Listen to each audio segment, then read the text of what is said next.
నమస్తే. అన్నకు షాక్, ఢిల్లీలో డీల్, షర్మిలకు రాజ్యసభ పక్కానేనా?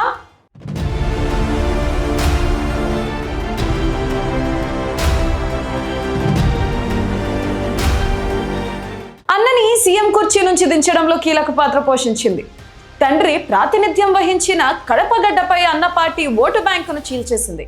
ఏపీలో బలంగా ఉన్న వైసీపీని కనీసం అపోజిషన్ హోదా కూడా దక్కకుండా కేవలం 11 సీట్లకు పరిమితం చేసింది. ఆ silent weapon YS Sharmila.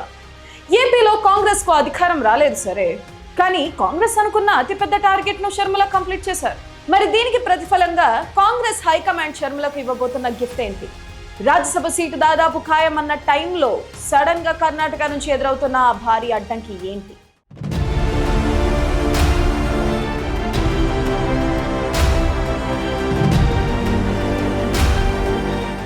YS Sharmila పరిచయం అక్కర్లేని పేరు.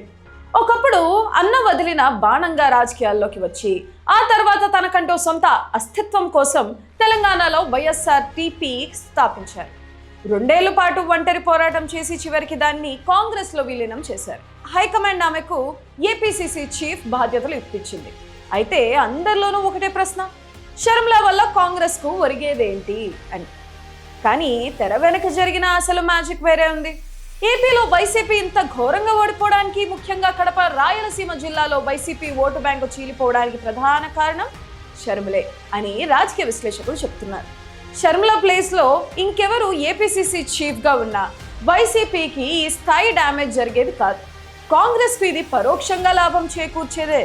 అన్నను దెబ్బకొట్టి పార్టీకి విధేయత చూపిన షర్మిలకు విలీనం సమయంలోనే కాంగ్రెస్ ఒక పెద్ద ప్రామిస్ చేసింది. అదే రాజ్యసభ సీటు. ఇప్పుడు ఆ టైం రానే వచ్చింది. త్వరలో కర్ణాటకలో 4 రాజ్యసభ స్థానాలు ఖాళీ అవుతున్నాయి. అందులో ఒక సీట్ను షర్మిలకు ఇవ్వాలని అధిష్టానం డిసైడ్ అయినట్లు ఢిల్లీ వర్గాలు గట్టిగా వినిపిస్తుంది. రీసెంట్గా రాహుల్ గాంధీ ప్రత్యేకంగా షర్మిల, అనిల్ కుమార్ దంపతులను పిలిపించుకుని మరీ చర్చలు జరిపారు. అంటే జాతీయ స్థాయిలో కేంద్ర పెద్దలు షర్మిలకు గ్రీన్ సిగ్నల్ ఇచ్చేశారు. అంతా సాఫీగా సాగిపోతుందనుకున్న టైంలోనే అసలు కథ మొదలైంది.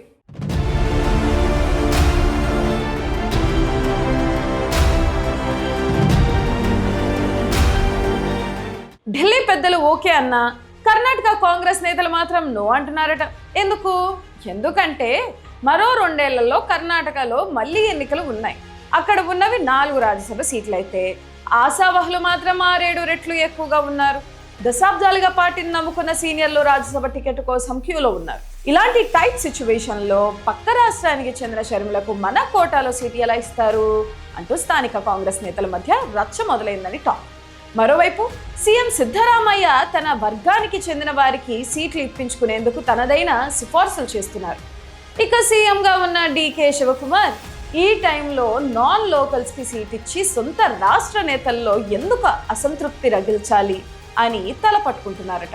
ఒకవైపు ఢిల్లీ పెద్దల ఆశీస్సులు, మరోవైపు స్థానిక నేతల అసంతృప్తులు, సామాజిక సమీకరణాలు.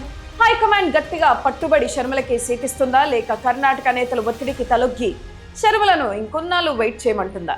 ఈ రాజకీయ చదరంగంలో ఇన్ని అడ్డంకులు దాటి షర్మిల రాజ్యసభలో అడుగు పెడితే మాత్రం కాంగ్రెస్లో ఆమె రేంజ్, హైకమాండ్కు ఆమెపై ఉన్న నమ్మకం మామూలుది కాదని ఒప్పుకోవాల్సిందే.